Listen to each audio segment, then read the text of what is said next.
Good evening, ladies and gentlemen. Welcome to season number 3, episode 13 of the P.W.P Sessions podcast. I am your host, Noire Figueroa. Tonight, my guest is Haunz Noire, and we're about to get into some fire poetry and fire conversation. Thank you all for tuning in this evening.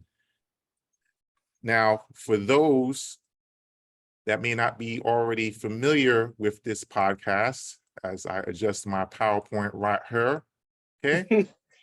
The P.W.P Sessions, or the Poets for Purpose Sessions podcast, is a podcast that I created where I conduct interviews with new or established authors of poetry, as well as rappers or MCs. I feature a performance of their work along with an audience Q&A session. I am your host, Noire Figueroa. I am a poet, author, blogger, workshop facilitator, and event host, and I am the creator of the P.W.P Sessions podcast. Now, tonight's guest is Haunz Noire, and this is his bio. Born in Brooklyn and raised in the heart of the Bronx, Haunz Noire captivates audiences with raw emotion and powerful words. Drawing inspiration from the vibrant streets and diverse cultures of his hometown, Haunz's poetry highlights the struggles, pain, and triumphs of life. With each carefully crafted verse, Haunz paints vivid pictures of love, understanding, and the resilience of the human spirit. As a wordsmith, Haunz believes it's our job to weave experiences into a tapestry of emotions, inviting listeners to join him on a journey through his heart and soul. Through captivating performances, this Brooklyn-born, Bronx-raised poet shines a light on the beauty and the complexity of everyday life. Now, ladies and gentlemen, here is Haunz Noire. Hey, Haunz, good evening, bro. How's it going? Hey, how are you? Everything's everything, man. How's it going with you? It is good. Today was a day. It was a busy day. We had a lot going on at work, but I'm happy to be here with you. Excellent, excellent. Thank you for being my guest, man. Glad to start this off. Glad to have this conversation. So start off with a basic question. Who is Haunz Noire? How would you define yourself or describe yourself? Haunz Noire is layered. He's a very layered individual. I like to think of him as kind of like my alter ego a little bit, because I do believe that people have like different versions of themselves. Haunz is my way to express the things that I couldn't as Brandon, because that's my real name, Brandon. So Haunz is a lover. Haunz is a community builder. Haunz is poetry, if that makes sense. Haunz is everything that I've experienced, that I've been through. He's kind of like the new extension of me. That's what's up. That's what's up. Now, how did you get started in poetry? Because, not all poets necessarily have the same exact start. Like, how did you get started? So I started writing poetry at around 7 years old. It was always because I didn't have like words. I feel like I get somewhat stuck sometimes when it comes to expressing myself and my feelings. So when it came down to it, I would just always like write in a notebook. I had multiple journals, but then it kind of turned into like a superpower as I got older, because I started performing in high school, on into college.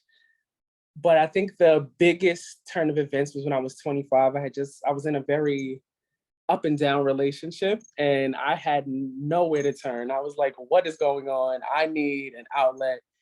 And I ended up in a juice bar, funny enough, in the Bronx. And I met a barista. She was making me a drink, and I literally told her like, oh, I write poetry, and I shared some stuff with her. And she was like, oh, wow, that's amazing. Like, why are you not sharing this out loud? And I was just like, sharing my work? At first it was very personal, but a guy walks in. Shout out to Anthony from Bronx community. He walked in and was like, I'm looking for artists for my showcase. And I was like, God just don't send somebody in like that. Like, so it felt like a little too automatic. Right. And that was the summer of 2018. And he featured me, and it was just up from there. Like, everybody wanted me on their stages. Everybody wanted to know who I was. I started featuring in Brooklyn, and now we're here. It's been a very long journey. It's been a beautiful journey, a healing one as well. Mm-hmm. That's what's up. That's what's up. Now, when you first started writing, what were the subjects that you first started writing about? Because I know you probably started from that relationship, correct? Started writing about that, and then what Well, else besides that? Hmm. early on, I wanted to like the younger stuff was about being bullied and feeling like I was so different because I didn't grow up like the average kid. Like I liked gardening. I liked the things that weren't popular. Hmm. Then it transformed into just feeling uncomfortable as like a teenager. And then fast forward to in college, I went through this phase where I wanted people to know who I was because sometimes I feel like I can go on like a little bit of a tangent. And I wrote this really beautiful piece called Him. And it kind of changed the trajectory of my whole college career. And then it moved into the painful relationship, you know, feelings with my father, as a Black man in the communities that I'm in, a Black man in corporate America. And now I think the writing is changing now. The writing is about to go for a shift. I think the painful parts are over. And it's time to, I think when you keep on trying to beat a dead horse, you don't grow as an artist. So now I feel like it's time to like change the trajectory and really dive into the beautiful parts of poetry because there is beautiful poetry. Yeah, that's facts. That's facts. And would you say that's one of your motivations for writing, that you want to dive into those beautiful parts of it? Yes, because I feel like the painful parts are over. I feel like it's time to highlight a different area of myself and kind of change what I'm putting out there because I do want to see like a different world. So I have to tailor my artistry for that, if it makes sense. Keep up to speed with my own body and how I feel. Yeah, that's what's up. And what else would you consider to be your motivations for writing, in addition to that? My motivations for writing, in this space that I'm in now, I feel like children.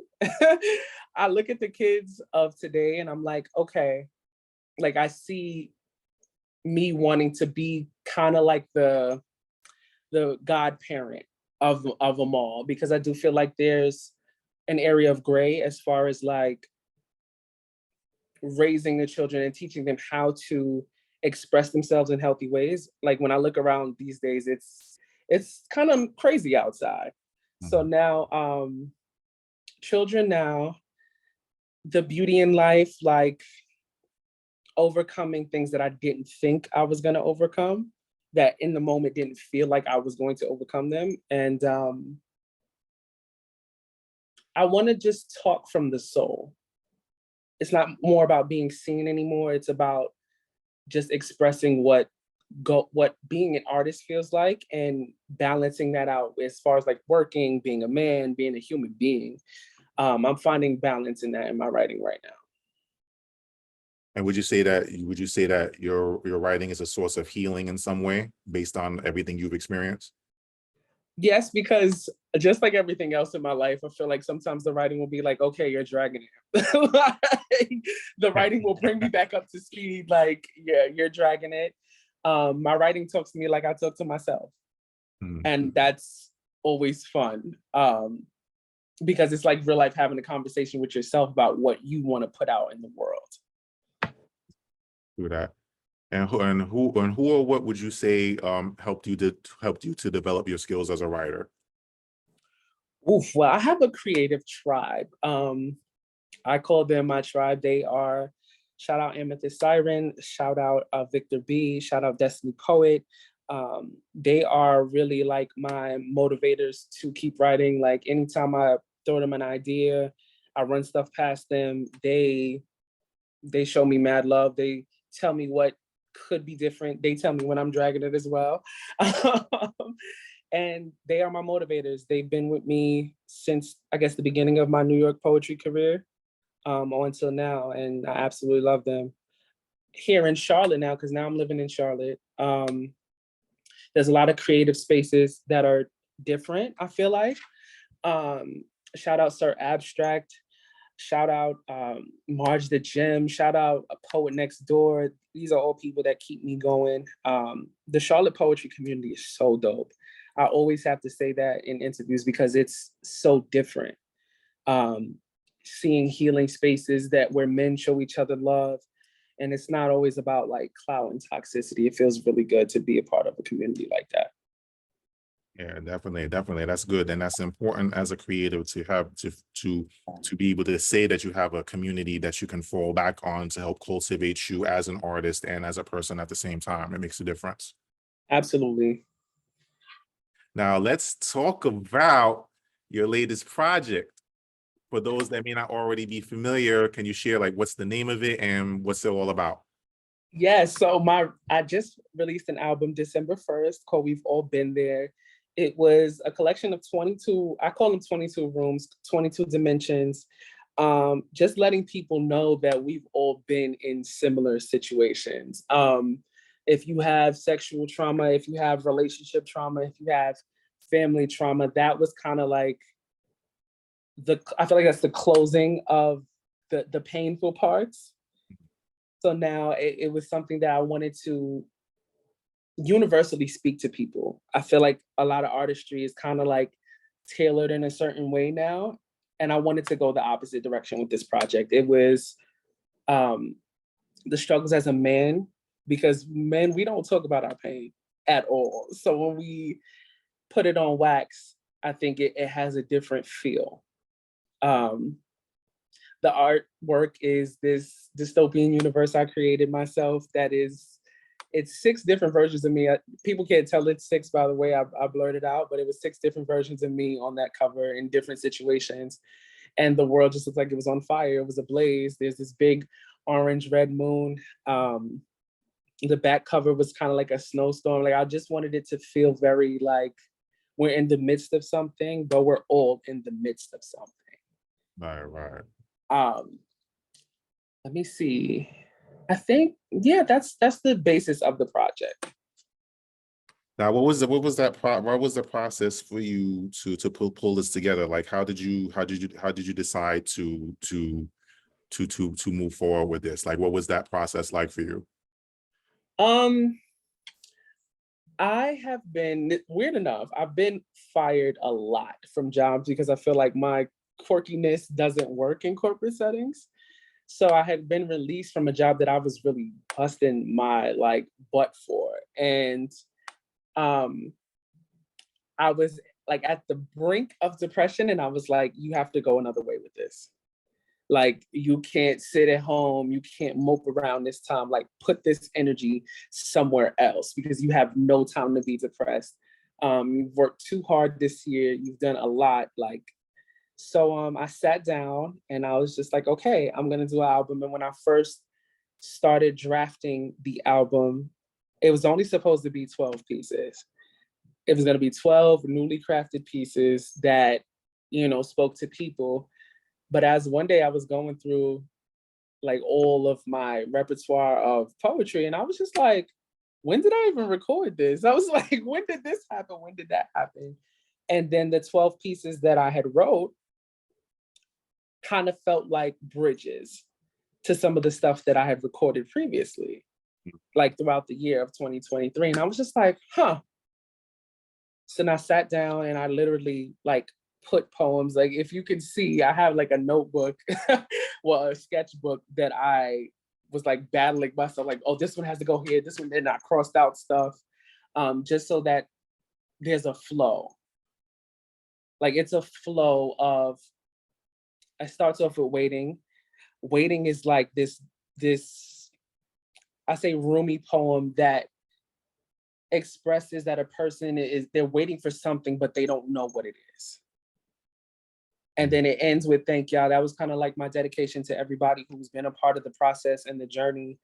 But we've all been there is the piece right before thank y'all. And I think what was fun about that is I used all the titles from the album in that poem and created like a whole dystopian universe with just like the words from the titles of the poem, which was really, really fun. And yeah, I just wanted to express gratitude, pain, beauty, full circle moments, triumphs, all of it. Nice, nice. And what was the reception to it? Like when it initially dropped? Like what were people's reactions? My inbox was blowing up. Like people hit me up, they thanked me. People told me about their personal struggles. Somebody told me One Piece scared them. The best comment I think that I got was that it felt good to hear a man be that vulnerable on wax, basically. Just because it doesn't happen. Dudes go, we go sexual, we go ego, but we never go vulnerable. So it felt good to be to get that recognition for what I try to do naturally. I never want my poetry to feel forced or to feel like, I guess, too trendy. I'd rather it just be what I love and what I want to communicate to the people. That's what's up. And how did you choose to put it out? Like was this something that you did on your own, or did you work with like a label? Like how was So everything from the beats to the artwork to the writing to everything is 100% me. I did it at home on the same iPad I'm on right now with my microphone, my headphones. I made the beats. Some things I made the beat first and then wrote to it. Others I wrote and then I made the beat. I sat at home. I tell myself, if you see me with my colored lights on, something is brewing up. Like my ring light has different settings. When the colored lights are on, something is brewing, and it's most likely poetry. Nice, nice. Now, for previous projects, were your previous projects recorded as well, or did you happen to do any books? So, book, I haven't done a book yet. And I'm heavy on the yet. That's the biggest battle I feel like I have, is like choosing a direction for a book. Like I know I want my book to be every element of me, but a book now to speak to people, I feel like has to be tailored in a different way. And I don't want it to be something that's just like a whole bunch of performance pieces in a book. I want it to be literal, like crafted for the whole aura of the book. So a book hasn't happened yet. I'm not gonna say a date, but let's hope within the next 2 years that the book happens.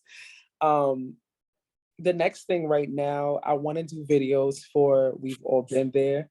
It's been a little rough for the simple fact I just started a new job and then I got promoted at the job.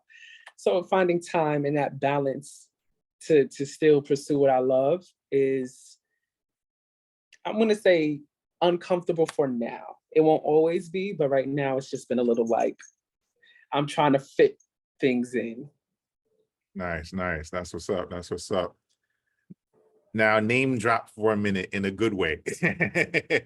What poets inspire you? Like, which poets get your attention? I just shared her because she dropped a book. Shout out Poet Next Door. Mhm. That girl is a powerhouse. Like every time I see her perform, I'm just sitting there like, wow. The greats, of course, Maya Langston. My friends inspired me. Shout out Amethyst Sirens. Shout out Destiny Poet. Shout out Victor B. Victor can do this really beautiful thing where he goes off the dome and it makes sense. Like the storytelling, all of it, and then he could add music to it. It's really beautiful. Amethyst is my ethereal poet. Like anytime I want poetry with like a hint of education, she's my go-to. Destiny is my girl for spirituality. I like Marge the Gym. That's my girl too. She accentuates everything that happens, I feel like, in everyday life in her poetry that I absolutely love. Sir Abstract, super dope. A poet named Superman. The list goes on. Shout out my Jersey fam. Oh my God, Treasure Board. Everybody from Evolu Culture, like they are super dope. I think is that enough? Is there anybody else? I think that I might know a few more, but we can come back to that. That's cool. Those are you consider those to be like the main ones for the most part? Yes, those are the main ones I'm looking to right now. Those are the ones who inspire me. Those are the ones who talk to my soul in a different way. That's what's up. That's what's up. Now, out of all the things that you choose to write about, is there a subject that you like writing about more than others? I don't think so. I don't think so for the simple fact I got a poem for everything. I have satires. I have my sad boy poems, my heartbroken poems. I have my little ego poems where I'm like clapping back, telling y'all can never do what I do. I got a little bit of something for everything. Nice, nice. That's what's up. Yeah, I'm kind of the same way. I believe in having a variety of different subjects to give people an idea of who I'm about, and that way there's something for everybody and nobody feels left out, if that makes sense. Yes. That's what's up. That's what's up. Now let's talk about representation. I'm sure you've heard the word representation thrown around in different Yes. circles, for one reason or another. Now, when it comes to you, concerning you and your poetry, how important is it to you to make sure that you're representing yourself in your totality, whether you're writing, whether you're performing, like when you talk about, your life experiences, your manhood, race, religion, if it applies to you, all the things that make you who you are, when you're presenting your work or writing your work, how important is it to you that when you that you're making sure that you're representing yourself, your totality, in your totality through your writing? I can say it's very important to me because the one thing I always say is that I never want to lie in my poetry. I feel like there's a lane where people kind of just write for, current events. Me, I'll always keep it honest. Like if I'm sleeping on the couch, if I've been homeless, I want it to be real because I feel like the real aspect is missing. Like creativity took a turn somewhere around like 2019, 2020, and I don't want to be the popular poet. I want to be the poet. Like I would much rather be myself as opposed to lie, cheat, steal, scam. Like I literally just want to put all of me, all different parts of me in my writing. Yeah, that's what's up. That's what's up. Yeah, I'm in agreement with that because I'm a firm believer of being transparency and just being yourself, because you attract more people to you with what you have to say when you just choose to be real. Yes, absolutely. Yeah, that's what's up. That's what's up. Now, like now let's talk about performing. Like when you're performing, do you usually recite your poetry from memory, or do you happen to read from paper? Like when you're preparing to perform, like from memory, like how do you go about memorizing a poem? Preparing to go, usually when I go to memorize, I'll record like in my like voice notes. I'll play it back. I'll, try to keep pace. But the problem with that is that sometimes the pace that you record to is not the pace that you deliver. Um, so that I feel like that is shifting. Lately, it's been like more of like repetition listening, of actual like my album and stuff that's starting to like actually stick as opposed to me reading it and it sticking in the way that I performed it. My performing style now, I've been reading more lately, and that's just because I feel like as an adult, it's one thing when you have time, but as an adult in an ever-changing world, in a world where you never know what tomorrow's gonna look like, it's a little harder to try to get things memorized as quickly as I used to. So lately I've been reading off my phone and paper. I really want to get back into creating that scene, like even at an open mic, like if I'm like my outfit matches what I'm talking about or something theatrical, like I really want to get back into adding that theatrical aspect, even if I'm reading off paper, even if I'm reading off my phone, or even if it's off memory. That's what's up. That's what's up. Now, do you have a favorite poetry venue to perform at? And if so, which one would it be? Ooh, well, that goes by state to state because I've lived in 3 different states so far as an adult. Um, there's some beautiful venues in Texas. There's don't get me to line about their names right now, but I loved going to venues in Texas. There's a few New York places that I love. Evolution Culture, absolutely. They featured me in September for Davino's Wine Room, which was super nice, super beautiful. Here in Charlotte, Eclectic Soul Sessions, Release Therapy Wednesdays with Superman. And there's more stages that I want to touch that are coming, I feel like. Yeah, that's what's up. That's what's up. And we'll touch on that a little bit later on, because now it's time to shift gears because, ladies and gentlemen, it is now time for Haunz Noire to take the mic. Now, at this time, sir, I'm giving you space to do up to 5 poems of your choosing. If you choose to do 5, you don't have to, but this is your space to share some selections to give our audience an idea of who you are and what your writing is all about. So at this time, the floor is yours. All righty. So this one is new. I wrote this January 20th. It's called Kingdom. So I'm gonna get into it. I don't want to be Kingdom, the one who validates his manhood with an unhappy woman, blowing all royalties, trying to rehappy someone with a broken heart and ill intentions. Why doesn't society teach boys to rule their kingdoms without queenship? Only earning the title after pulling up as a prince with a stacked account and a fast car that moves like a prize horse. Why can't I sit on my throne alone until I want to find my sutress? I guess the same reason why having no wife and kids at 31 leaves me to face scrutiny. How did I become a red flag or homosexual for my decision to be on my own? Is it because fairy tales aren't told from boys' perspectives, or maybe, just maybe, the truth is men are victims of projections? Nobody praises a man for being a single mogul with no commitments, abstaining from sex, focusing on his richness. The people don't get it when he does it solo. No damsels in distress or ladies of the night to advertise as his trophy. I've spent late hours flipping through Tinder looking for my lady in waiting, and to be quite honest, the experience was less than favorable.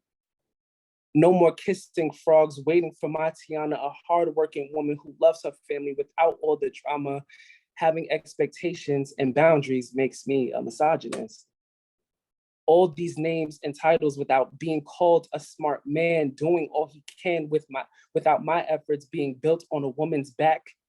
Instead, I'm judged for how long it takes to find my footing in the process, measured by money and prospects. And to make matters worse, the masses want me to add a dependent. She's had a bad life and I'm supposed to be reparations for ancestral setbacks and her giving into social media laziness. I don't get how they tell queens they don't need a man, so what makes you think I need her either? If she doesn't come with basic life skills or willingness to participate in this union, no, I'm not accepting bottom of the barrel to appear complete. No, my job is not to provide endlessly without receiving TLC. No, shorty, I can't fly you out on your birthday if all I get is a cake and some lazy ass on my king day. Like I don't have interest and dreams. They love blog posts and memes more than they love me. I'm good on that. Call me 101 demeaning names behind my back as long as you don't call me King Dumb. I know I'm on the right track. Men, find your worth. If your only goal is to find a queen, brother, you should fall back. Don't be controlled by status where you stick your smoke or where you stick your smoking pipe. doesn't build a kingdom any faster, and babies with the wrong maiden is just a quick way to be a court jester. You aren't entertainment, my boy. You just weren't told any better. I speak with wisdom when I say kings don't need a queen to have your cake measured, especially if she's just an accessory to your efforts. If the crown was on the other head, they would push this lesson, but they would rather us be kingdom because they couldn't do any better. I'm empathetic, but that sounds like a personal problem. I'm a king, not a savior or a solver. So that's kingdom. Love that piece. Let me see. What else are we going to do? I had some pinned. Forgive me, some of my stuff is a little raunchy. I don't want it to be, I don't want it to be a little too much. My brother walking past like that. Okay, let me see.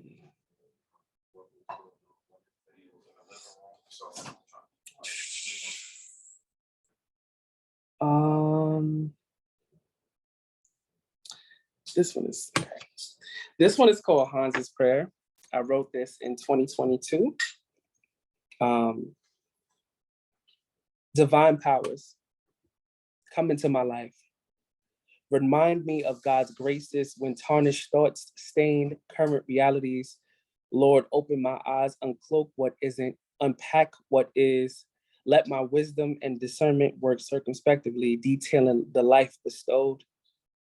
Before the first breaths guide my feet down the paths of purpose, where you'll lead, I'll follow. Like the rivers that flow in between the 5 boroughs I call home, connect me. Where connection is sought, never paid or propped, arrange the garden how you want my flowers to grow. Root me in abundant soils, let my words and my work be the fruit for nations. God, I, Brooklyn born, Bronx raised, will devote myself to graffitiing your name in minds from Flatbush to downtown, Harlem to the Lower East Side, Concourse to Co-op, Astoria to South Side, exalting the wonders you've done in my life. Using my pain as apothecary in the promised land, let the masses understand and understand the messages airdropped from above. Heaven use me as a beacon of realism. When life happens, I want to help the people feel the answers within my healing as we adjourn these holy grounds. I thank you for another bagel with bacon and cream cheese, walking through the valley of false prophets and the shadow of deceitful disciples. I will be your son in the age of LED. Be exactly who you prophesied on and off screen. I thank you for the gospel of Haunz. I recall the Noire nights. I wrote you letters in the forms of poems, and you answered an opportunity. You changed my timeline forever. I wear your wonders in my being, Lord. Part the seas of iniquity. Save us from the digital divide, school to prison pipeline, and all other systematic injustices. Protect everyone I love from transgressors. Prepare us for when they transgress against us. Armor us for battle. There's a war on self. We need you. Guard our mental health. We seek you. Even when you feel unreachable, I will speak in whatever tongues received with honor and power, calm as a Central Park breeze, or hotter than project heat. Forgive me, I'm human. Deliver us from the evils unseen. Turn away every killer, rapist, and thief as we navigate a new day. In the pictures you painted us in, continue to use vivid colors in our lives. Jehovah's love is vibrant as we aspire to be priceless artwork in your gallery. Your motive, written from above, carried out on earth. I praise you for teaching me and exposing me to the jungle. For thine is thy kingdom, the power forever, all faith in you. Amen.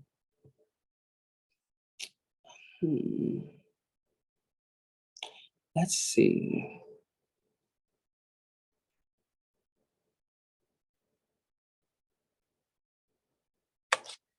Okay, this one is called Explosion of Grace. I wrote this for I did a poem at a church, and this was what I did for them.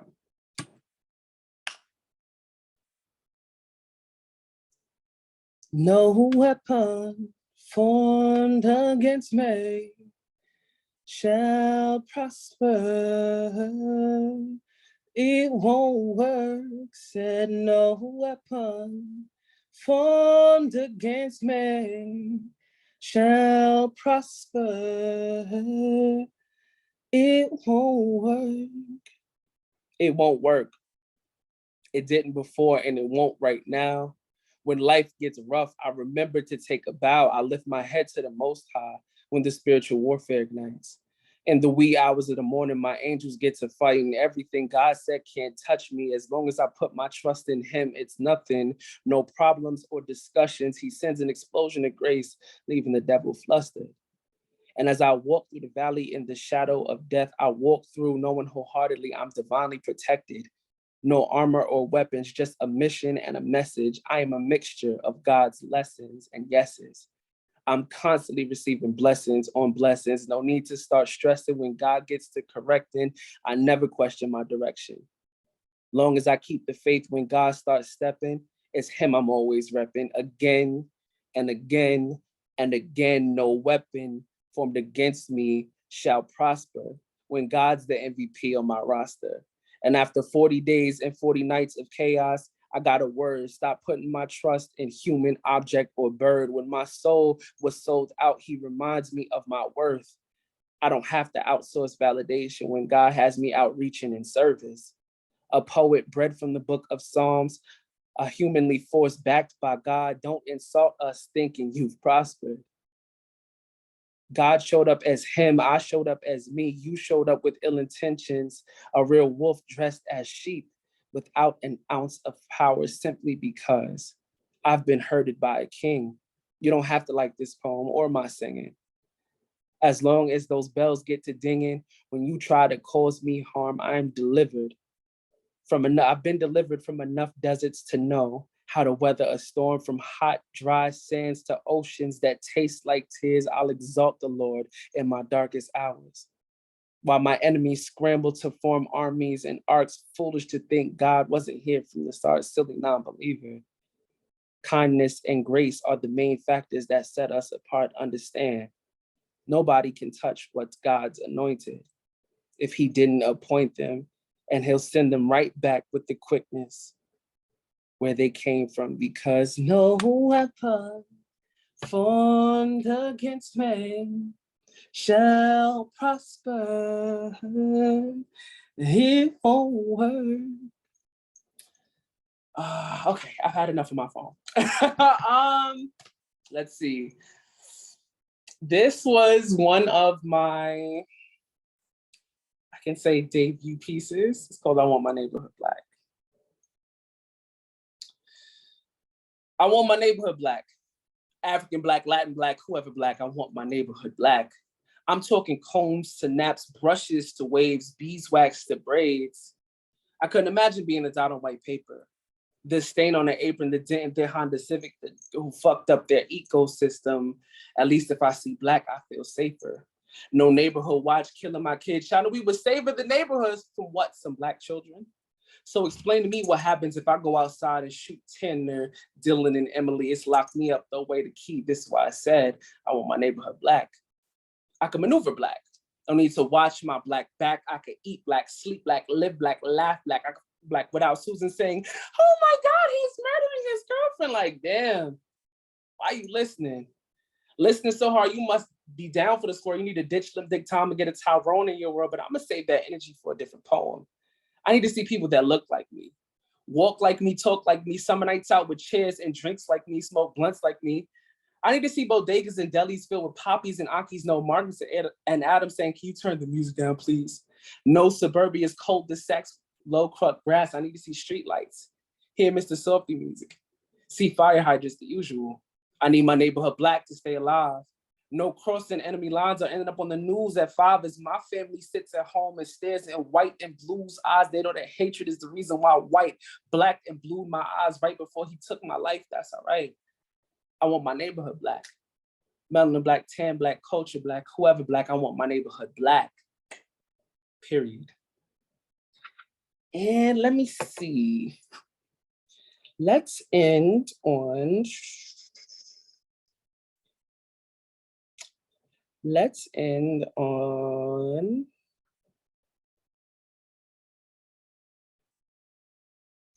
I love this. This is from the album. We've all been there. I wrote a poem called Letter from the Heart. It's actually from the perspective of a heart. It's not, I'm not even gonna give a warning. Dear lover, I don't store thoughts or process feelings. I don't know or have the words to describe how you make me feel. I don't even know if you're the same person from the first time I skipped a beat. I can only recall my essential functions being off when you told this vessel they were no longer home. My rhythm picked up. As unkind words sunk into the skin of a being looking for love, I don't know much. But I do know that I don't want to be under attack or forced to have an attack battling love. I'd rather beauty flow throughout this temple like it's necessary for life expectancy. I'm not sure if love is complicated. But it's not easy working overtime when this person can't breathe. I don't receive what I need when my person doesn't eat. Please take into account before causing harm the plight I face. When foreign entities come with ill intentions, I get broken down by outsourced diseases. Clogged by mirages you displayed as good treatment, it's an arduous task to keep this human alive in the game of love for another day when their mind is being played with. I sit in the center of it all, hoping your efforts don't kill us both. And I get that final call to pull the plug. I have no voice, but old, current, and future love make me flutter, not flatline. Do the right things the first time. It's necessary with matters like these. Signed, the heart.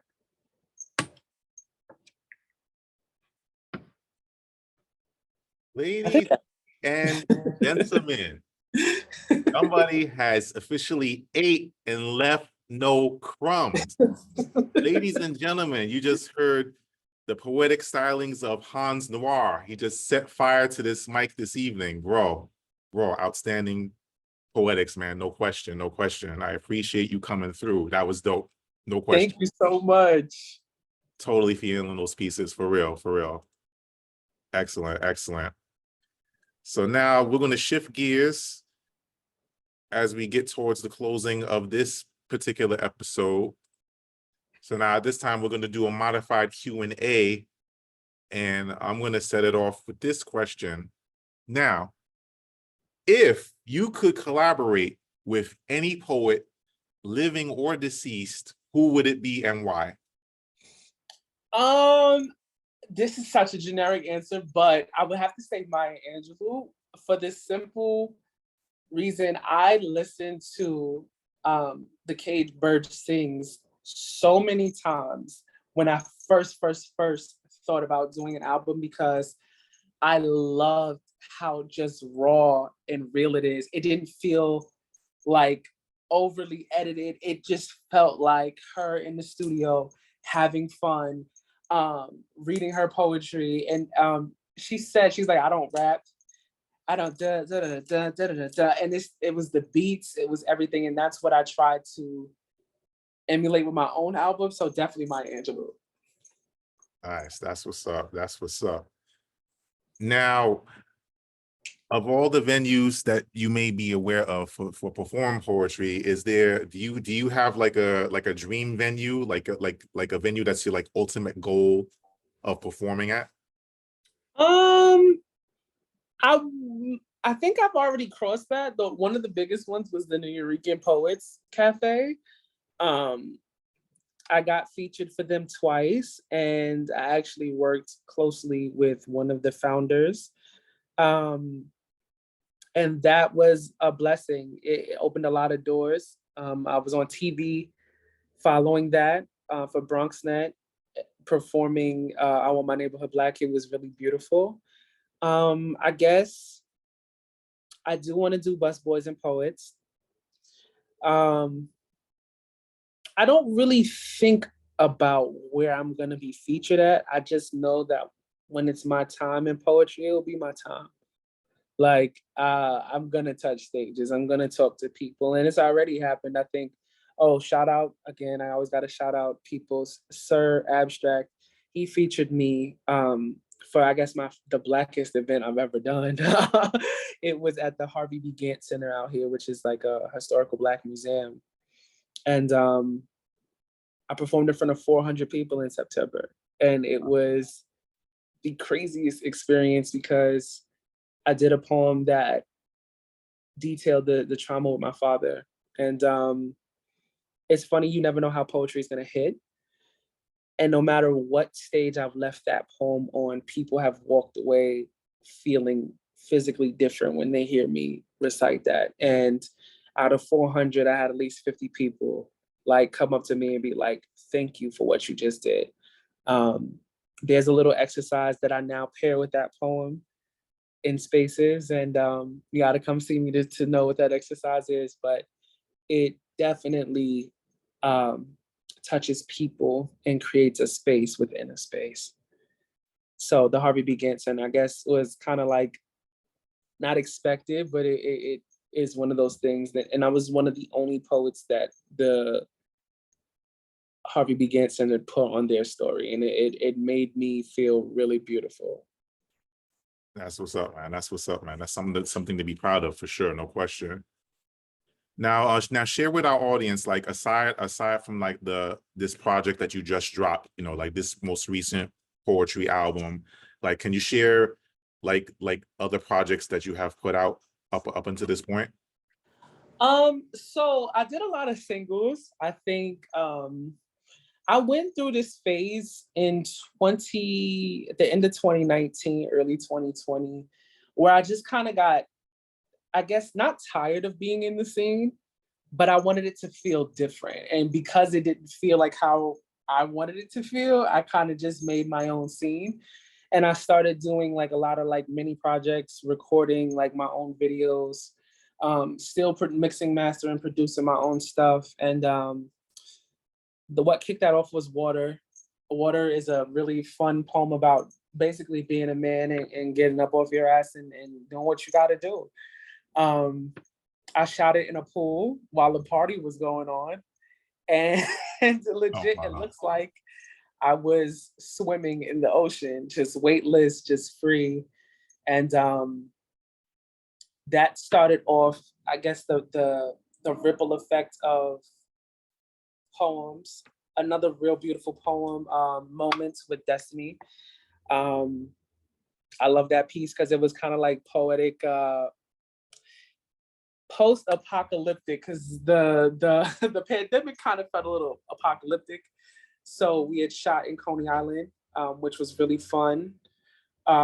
Breaking Point was Breaking Point was a conglomerate of things. It was a lot of people who I guess were trying me at that time. It was me feeling like I wasn't where I was supposed to be.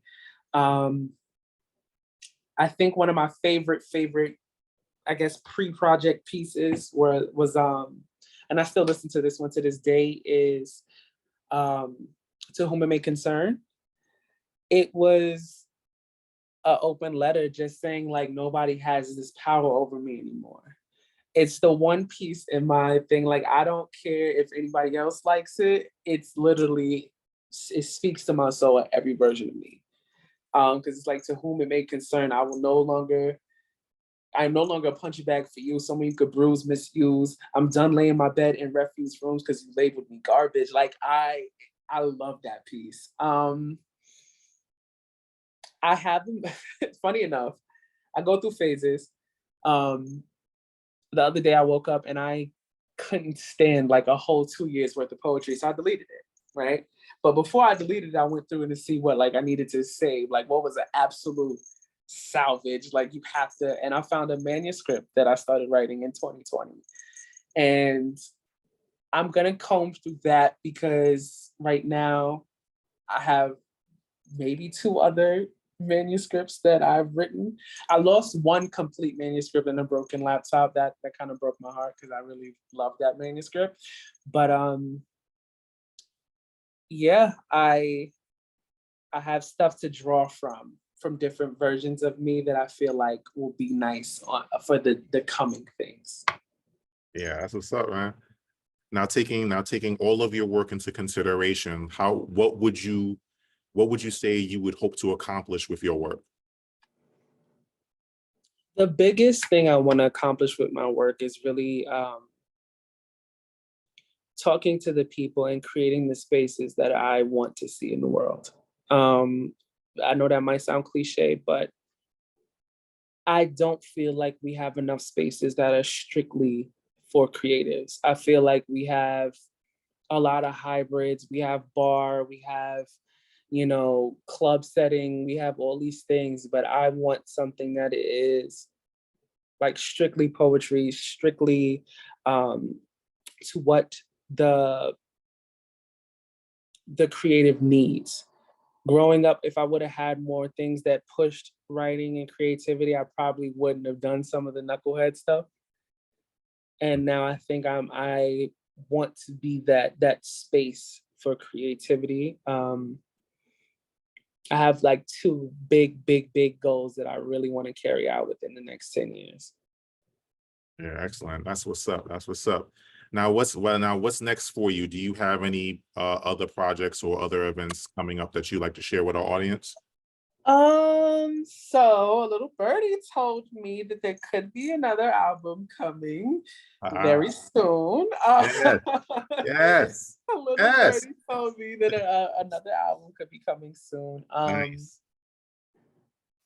It is, I'm gonna say it's transformative. It's different. It's not gonna be as pain focused as we've all been there, but definitely transitional.